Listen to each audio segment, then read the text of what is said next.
El año 1929 fue testigo de cómo los mercados se desmoronaban ante los ojos del mundo.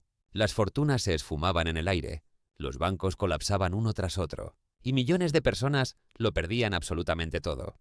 Sin embargo, entre las sombras, un reducido círculo de hombres acumuló silenciosamente más dinero que nunca. Ellos divisaron una oportunidad monumental en medio del caos. Mientras las familias comunes se veían forzadas a vender sus hogares y hacían cola para conseguir pan. Esos pocos privilegiados estaban comprando empresas a precio de saldo, acaparando terrenos y acorralando industrias enteras por apenas unos céntimos. La historia lo registra como la Gran Depresión, pero para un puñado de billonarios, aquello representó la mayor transferencia de riqueza de la era moderna. Antes de que analicemos esto a fondo, asegúrate de estar suscrito. Cada semana desvelamos la cara oculta del dinero y el poder. Ahora dime, ¿desde dónde estás viendo esto? ¿Y qué hora es exactamente en tu reloj? Porque sin importar el lugar ni la hora, lo que estás a punto de comprender demuestra una verdad incuestionable. El juego siempre ha estado amañado para aquellos que entienden cómo funciona el dinero de verdad. Las imágenes de la Gran Depresión son en blanco y negro, pero la realidad fue mucho más cínica y calculadora. No fue una tragedia que pilló a todos por sorpresa. Hubo quienes la vieron venir, quienes incluso contribuyeron a desencadenarla, y quienes, cuando el desastre estalló, ya tenían las manos preparadas para recoger los pedazos valiosos. Tomemos a Joseph P. Kennedy. Mucho antes de ser el patriarca de una dinastía política, era un especulador despiadado. En los locos años 20, el mercado de valores era su casino personal. Pero Kennedy tenía una ventaja. Él no jugaba como un apostador más. Él quería ser la banca. Observó la fiebre especulativa, el dinero prestado, inflando precios de forma artificial, la burbuja que se hinchaba sin control. Mientras el resto creía que la única dirección era arriba, él empezó a vender. Apostó a la baja. Y cuando llegó el crash, su fortuna no se evaporó, se multiplicó. No actuaba en solitario. Al otro lado del Atlántico, la dinastía Rothschild se movía entre el caos como llevaba haciendo más de un siglo. Su fortuna estaba dispersa, repartida entre divisas, metales y naciones. Mientras los bancos caían como fichas de dominó, su capital permanecía en movimiento. Eran maestros en jugar a dos bandas, prestando a gobiernos, financiando recuperaciones y obteniendo beneficios sin importar quién perdiera. Y luego estaba Jesse Livermore, apodado el chico especulador. Fue uno de los pocos operadores que amasó una fortuna apostando contra el mercado en 1929. Él estudiaba el comportamiento humano, no solo los números. Sabía que la codicia siempre se transforma en pánico. Cuando las acciones alcanzaron niveles absurdos, él tomó posiciones cortas masivas. El público lo tachó de villano. Pero Livermore dejó una frase que aún define los mercados modernos. El juego nunca cambia, solo los jugadores. Y tenía razón, cada crisis crea vencedores y perdedores. A la mayoría se le enseña a temer los desplomes. Pero para quienes controlan el capital, la liquidez y la información, esos son momentos de consolidación. Cuando los activos caen, el control se eleva. Hablemos de los Rockefeller. Para la década de los 30, su imperio petrolero ya era colosal. Pero durante la Gran Depresión se expandieron aún más. Mientras miles de negocios cerraban, Standard Oil y sus filiales los estaban comprando. Mano de obra barata, precios a la baja y contratos gubernamentales les ayudaron a apretar su control. Incluso en medio del caos, la fortuna familiar permaneció prácticamente intacta. Y esto no fue casualidad. Los Rockefeller invertían en industrias de las que la gente no podía prescindir: combustible, servicios básicos, banca. Cuando la demanda cayó, sobrevivieron gracias a la diversificación. Cuando llegó la recuperación, controlaban más que antes. La lección era clara: posee los cimientos de la sociedad y nunca pasarás hambre. Mientras el público sufría, los Morgan trabajaban a puerta cerrada. J.P. Morgan & Company tenía vínculos profundos con la Reserva Federal, una institución relativamente nueva creada en 1913. Durante la Depresión, la influencia de Morgan llegó a cada rescate financiero importante. Esto es lo verdaderamente fascinante. Mientras muchos recuerdan la Gran Depresión como el gran fracaso del capitalismo, en realidad también fue una brutal reorganización. El mercado se encargó de barrer a los más imprudentes y el poder se consolidó en menos manos. Las crisis nunca son accidentales, son filtros. Siempre quienes contaban con efectivo, información privilegiada y contactos emergieron más fuertes que nunca. Toma el caso de Andrew Mellon, secretario del Tesoro bajo el presidente Hoover. Mellon era uno de los hombres más ricos de Estados Unidos. Él abogó por liquidar la economía, dejar que las deudas malas murieran, que los salarios se desplomaran y los precios se hundieran. Su creencia era que esto purgaría la podredumbre del sistema. Pero mientras millones perdían sus trabajos y sus hogares, las empresas de Mellon sobrevivieron, tenían liquidez. Podían esperar. Y cuando el polvo se asentó, lo compraron todo a precio de saldo. La historia llama a esto la paradoja de la crisis. Cuando el valor desaparece, el poder se concentra. La misma pauta se repitió a nivel mundial. En Europa, las dinastías bancarias trasladaron sus activos al extranjero. En cada región, aquellos más cercanos a la creación de dinero, los bancos centrales, los financieros, los industriales, expandieron su influencia. Y aquí llega lo que casi nadie percibe. La Reserva Federal, creada apenas 16 años antes, desempeñó un papel crucial. Durante los años 20, inundó los mercados con crédito barato. Cuando la especulación alcanzó su cenit, elevó los tipos de forma brusca. ¿El resultado? La liquidez se evaporó de la noche a la mañana. El desplome no fue un accidente, fue un shock provocado por la política monetaria. Algunos historiadores sostienen que fue orquestado para reiniciar el sistema. La sincronización, la coordinación, los beneficiados, todo apunta a una contracción deliberadamente diseñada. La factura la pagó el pueblo. El desempleo alcanzó el 25%. Miles de bancos se hundieron. Sin embargo, los grandes actores sobrevivieron. Quienes tenían conexiones en Washington o en los mercados internacionales movieron sus activos antes del derrumbe. Todos los demás quedaron atrapados. ¿Suena familiar? Es porque este patrón se repite. 1929, 2008. Incluso hoy la misma estructura, solo que con nueva tecnología. Las crisis transfieren riqueza de los desprevenidos a los preparados. Reinician quién posee activos y quién carga con deudas. La Gran Depresión enseñó una verdad brutal. Los mercados no premian la equidad, premian la comprensión. Cuando Roosevelt llegó al poder en 1933, prometió un nuevo trato. Pero ese trato no castigó a las viejas élites, las reorganizó. El gobierno inyectó dinero en infraestructura e industria, gran parte a través de contratos controlados por familias y empresas ya establecidas. Llegaron reformas, sí, pero la jerarquía permaneció. En 1934, el sistema no se reconfiguró para buscar equidad, sino para imponer control. El poder de la Reserva Federal se amplió de forma decisiva. La posesión de oro se volvió un delito para el ciudadano común, pero siguió siendo perfectamente legal para gobiernos extranjeros y grandes bancos. La persona promedio ya no podía atesorar dinero real. Sus ahorros quedaron confinados al papel, y ese papel era manejado por las mismas instituciones que habían provocado el desastre. Esto no fue una reforma, fue una consolidación del poder. Fíjate bien en quienes emergieron más fuertes de los escombros. Los mismos nombres aparecen una y otra vez: Rockefeller, Morgan, Mellon, DuPont. El colapso no los aniquiló, se expandieron a través de él. Compraron empresas en agonía, financiaron nuevas industrias y se posicionaron como los salvadores de la economía. Pero sus rescates nunca fueron caridad. Cada préstamo llegó con una palanca de control. Cada auxilio financiero vino acompañado de propiedad. En 1932, cuando millones de estadounidenses no podían pagar la comida, Standard Oil estaba comprando refinerías. General Motors expandía sus líneas de producción. La élite financiera no esperó a la recuperación. La creó bajo sus propios términos: mano de obra barata, competencia baja, dependencia alta. Las crisis no solo destruyen riqueza, reescriben las reglas sobre quién tiene el derecho de reconstruirla. Imagina la trayectoria de Bernard Baruch, un hombre que susurraba al oído de presidentes, especulaba en los mercados y ejecutaba sus salidas con una precisión quirúrgica. Justo antes del derrumbe, mientras la multitud seguía comprando frenéticamente, Baruch liquidaba sus acciones en silencio. Cuando el colapso estalló, su capital ya navegaba hacia la seguridad de los bonos del gobierno y los activos vinculados al oro. Su fortuna se expandió, mientras las de otros se evaporaban en el aire. Después, se convertiría en uno de los consejeros más cercanos de Roosevelt, moldeando la política de la poscrisis. En público era un patriota. En la práctica, un maestro del posicionamiento, de esos pocos que siempre se mueven antes que la manada. Así opera el poder financiero real. No se trata de adivinar el futuro, sino de prepararse para lo inevitable. Las crisis nunca son sorpresas. Son el resultado final de sistemas que se estiran hasta romperse. Los que están dentro nunca entran en pánico, esperan, tienen efectivo, tienen acceso y conocen la historia a la perfección. Observa ahora el caso de la familia DuPont.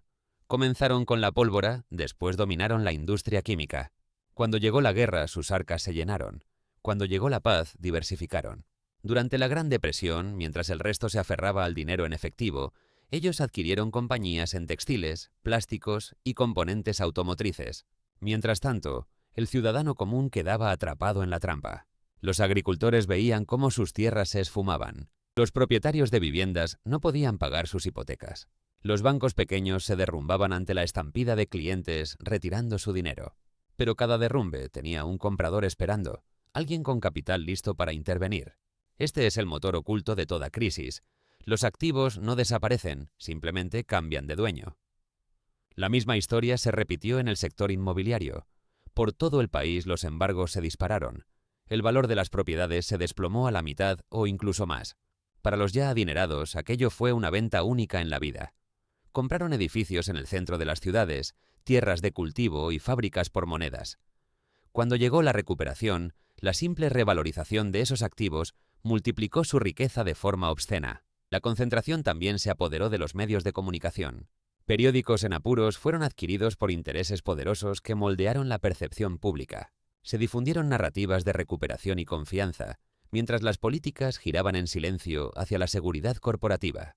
El resultado fue una ciudadanía convencida de una reforma y una élite privada estableciendo las reglas del juego. La Gran Depresión generó la ilusión de una pérdida universal, pero en realidad separó brutalmente a quienes poseían activos de quienes cargaban con pasivos. Los ricos eran dueños, la clase trabajadora se endeudaba. Cuando el sistema se reinició, los propietarios se enriquecieron y los deudores se hundieron. Te estarás preguntando cómo saben ellos cuándo actuar. La clave está en la proximidad. Quienes están más cerca del poder escuchan cómo se detiene la música mucho antes que el resto. En el crash de 1929, las advertencias confidenciales circularon en silencio entre los grandes bancos semanas antes del desastre. Los rumores sobre restricciones crediticias y llamadas de margen se propagaban en reuniones privadas. Para cuando el público se dio cuenta, las salidas ya estaban bloqueadas. Este mismo patrón se repite en cada colapso importante: 1929, 1987, 2008. Los de dentro no predicen, se preparan. Mantienen liquidez, esperan al pánico y luego despliegan su capital de forma estratégica. No es una apuesta, es arquitectura. Durante la Gran Depresión, nuevos programas gubernamentales, como la Corporación Financiera de Reconstrucción, se vendieron como rescates para el pueblo. Pero si miras más allá de la superficie, verás la realidad. Esta entidad otorgó préstamos por miles de millones, una gran parte dirigida a los principales ferrocarriles, bancos y grandes manufactureras. El ciudadano de a pie vio muy poco. El objetivo nunca fue redistribuir la riqueza, sino la estabilización del sistema. La crisis no repartió la riqueza, la concentró. Hasta la ley de confiscación del oro de 1933 sirvió a este fin. Los ciudadanos entregaron su metal, el gobierno lo revalorizó al alza. Esa diferencia, una silenciosa transferencia de riqueza del 69%, fortaleció las cuentas públicas y financió el New Deal. ¿Quién gestionó el proceso? Los mismos bancos que años antes habían fallado al pueblo. La ilusión de reforma ocultó una continuidad más profunda del poder. Detengámonos aquí. Reflexionemos sobre el patrón. Cada gran colapso elimina a los jugadores débiles y fortalece a los fuertes. Destruye la confianza entre la multitud y reconstruye la fe en unos pocos. Cuando la gente pierde la confianza en los mercados, se vuelve hacia quien les ofrece estabilidad, incluso si es el mismo grupo que causó la inestabilidad. Los magnates de la Gran Depresión no tuvieron suerte, tuvieron estructura. Su fortuna no dependía de la euforia del mercado ni de promesas vacías. Se cimentaba en el dominio absoluto de la producción, del crédito y de las políticas. Tomemos a Henry Ford. Durante la crisis ralentizó la producción, pero se negó en redondo a cerrar las fábricas. Recortó salarios, pero mantuvo a su gente empleada. ¿La razón? Comprendía a la perfección el valor estratégico de la lealtad y la escala industrial. Cuando llegó la recuperación, Ford estaba listo para absorber toda la demanda. Sus competidores habían desaparecido. La depresión recortó sus costos y borró del mapa a sus rivales. La riqueza de Ford no surgió de la especulación, surgió de la paciencia, la misma virtud que compartía cada gran multimillonario de aquella época. Ellos podían esperar, mientras los demás entraban en pánico. Ellos podían comprar, cuando los demás vendían desesperados. Hasta en el campo, la historia se repetía. Los grandes conglomerados agroindustriales devoraban las granjas en quiebra. La mecanización reducía la necesidad de mano de obra. Al final de la década, menos familias poseían tierra, pero las corporaciones controlaban más hectáreas que nunca. La depresión no acabó con la propiedad, simplemente la redefinió bajo nuevos amos. Mientras tanto, los supervivientes de Wall Street se reinventaron por completo. Los bancos de inversión viraron hacia la suscripción de bonos del Estado. Los bancos comerciales se fusionaron hasta convertirse en gigantes. Las aseguradoras expandieron sus dominios. La misma élite que provocó el colapso se erigió en arquitecta de la recuperación. Para finales de los años 30, Estados Unidos había mutado de una nación de pequeños ahorradores a un territorio dominado por el poder institucional. El ciudadano común ya no poseía la riqueza de forma directa. Sus ahorros se depositaban en los bancos los canalizaban hacia bonos gubernamentales. Y el gobierno gastaba ese dinero para reconstruir la industria. Una industria propiedad de los mismos intereses adinerados que sobrevivieron al desplome. Lo que en superficie parecía una recuperación era, en el fondo, una rotación estratégica del control. Así es como la Gran Depresión forjó en silencio una nueva casta de multimillonarios. Los apellidos sonaban a vieja conocidos: Rockefeller, Morgan, DuPont, pero su poder ahora se expandía sin límites. El petróleo, las finanzas, los productos químicos y la manufactura se fusionaron en un circuito único. Cada sector alimentaba al siguiente, cada crisis reforzaba el sistema. La riqueza ya no dependía de la tierra o el trabajo, dependía del crédito. Y quien controlaba el crédito, lo controlaba absolutamente todo. Sigamos el rastro con un solo nombre: John D. Rockefeller Jr. Su padre erigió el imperio del petróleo, él tejió la red de influencia. Mientras los precios de los activos se desplomaban durante la depresión, las fundaciones benéficas y las sociedades de cartera de los Rockefeller movieron su efectivo con una precisión estratégica. Financiaron obras públicas, donaron a universidades, invirtieron en infraestructura. Cada regalo generaba dependencia. Las ciudades endeudadas con la filantropía de Rockefeller después favorecían sus proyectos. Para 1940, el Rockefeller Center se alzaba no solo como un monumento a la riqueza, sino a una influencia magistralmente disfrazada de generosidad. La dinastía Mellon recorrió un sendero idéntico. Andrew Mellon, quien llegó a ser secretario del Tesoro, fue acusado de desatar la Gran Depresión con sus políticas fiscales y bancarias, pero su fortuna, lejos de menguar, se infló. Su estrategia fue la diversificación temprana: aluminio, banca, arte. Cuando la economía se desplomaba, él desplegaba su capital privado para absorber los activos de sus rivales quebrados. Y cuando la ira pública comenzó a hervir, ejecutó un giro maestro hacia la cultura: museos, fundaciones, becas, todo estampado con su apellido.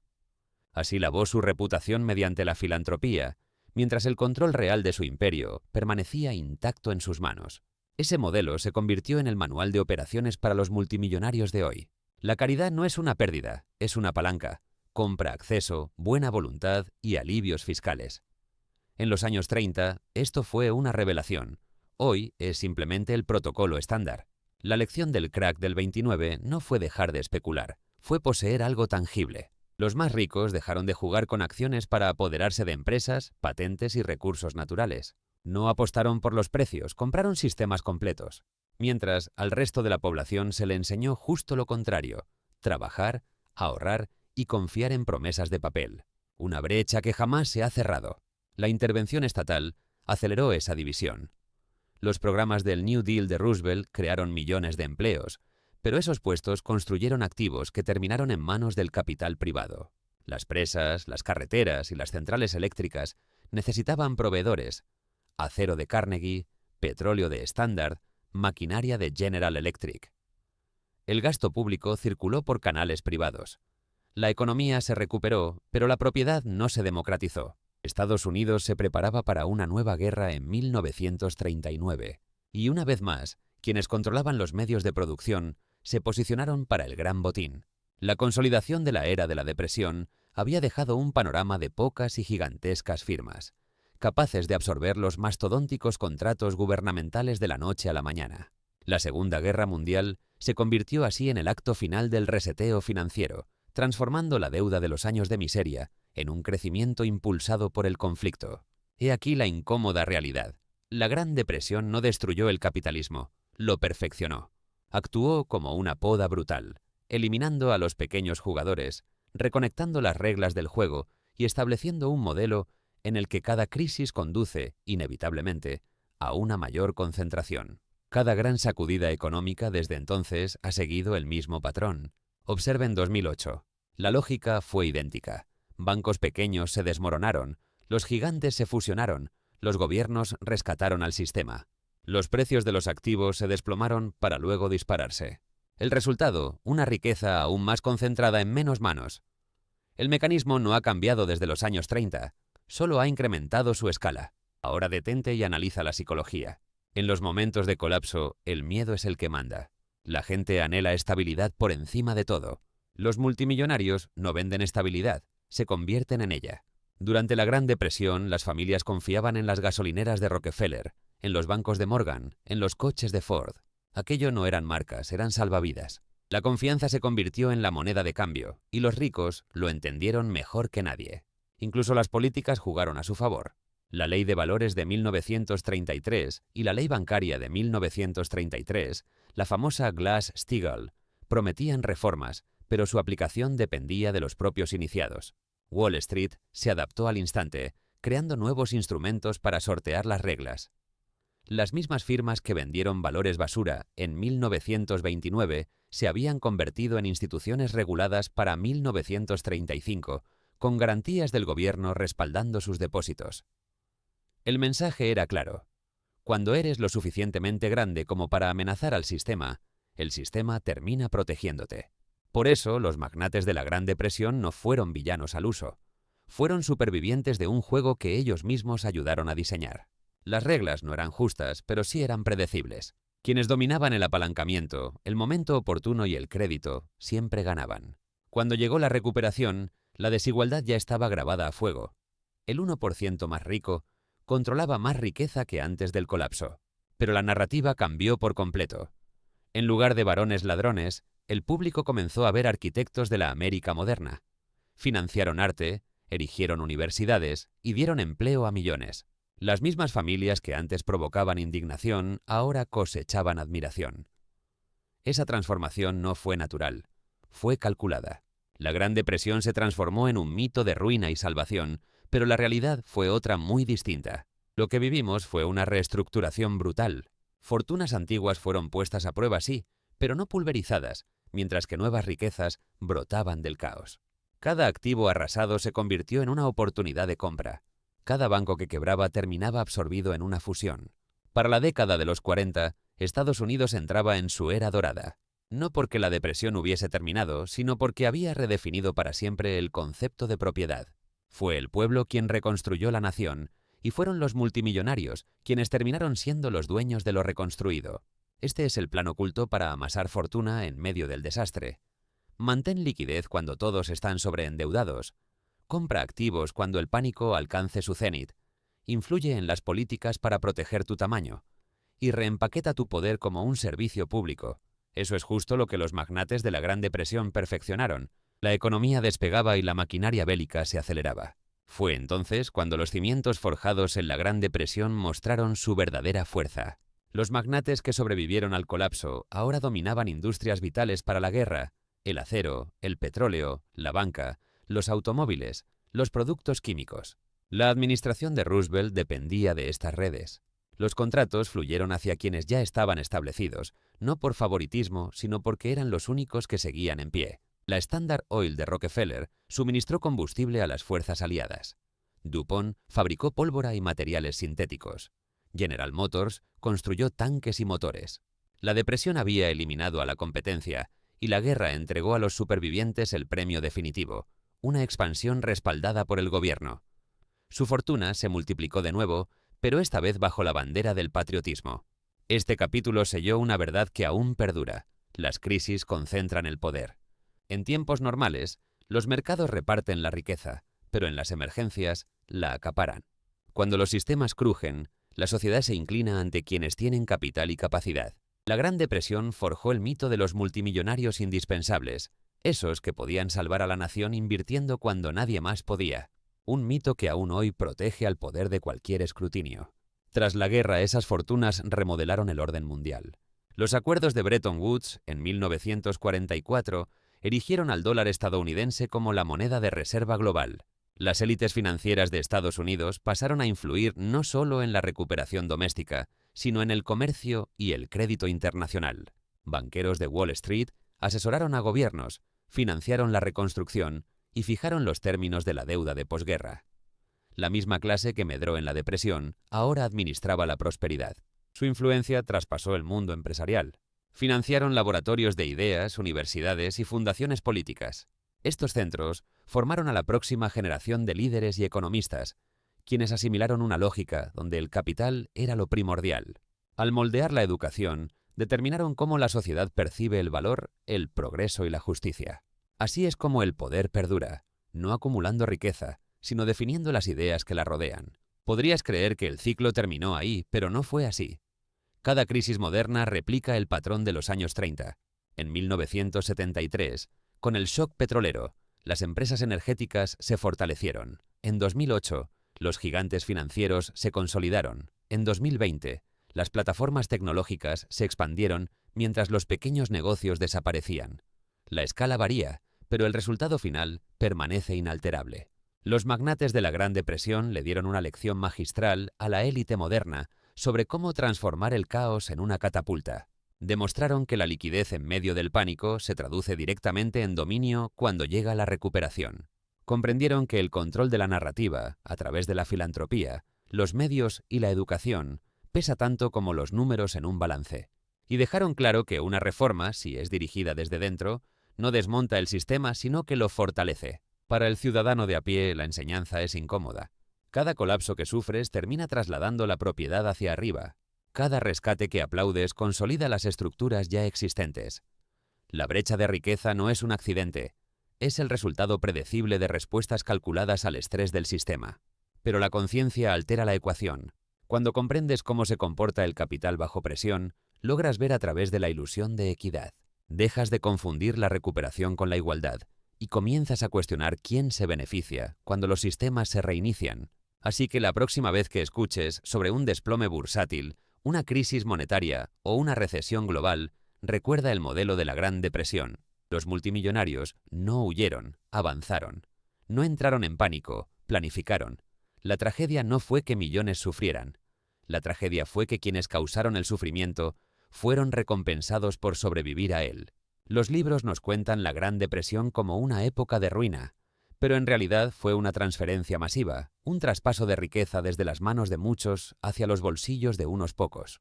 Y ese eco no se ha apagado, resuena hoy. Cada colapso financiero que vino después ha bailado al mismo compás. Caos, concentración y, al final, dominio absoluto. Ahora te toca a ti. Cuéntame en los comentarios desde qué rincón del planeta sigues esta historia y qué hora marca tu reloj en este instante. Porque no importa en qué rincón del planeta te encuentres, las lecciones de aquella época siguen moldeando tu realidad actual. La Gran Depresión no fue el final de una era, fue el génesis de un sistema que, aún hoy, determina quién sale ganando cuando el mundo se desmorona. La historia que acabas de escuchar es la de los magnates que supieron convertir la mayor crisis económica en una mina de oro personal, mientras el mundo se desmoronaba a su alrededor.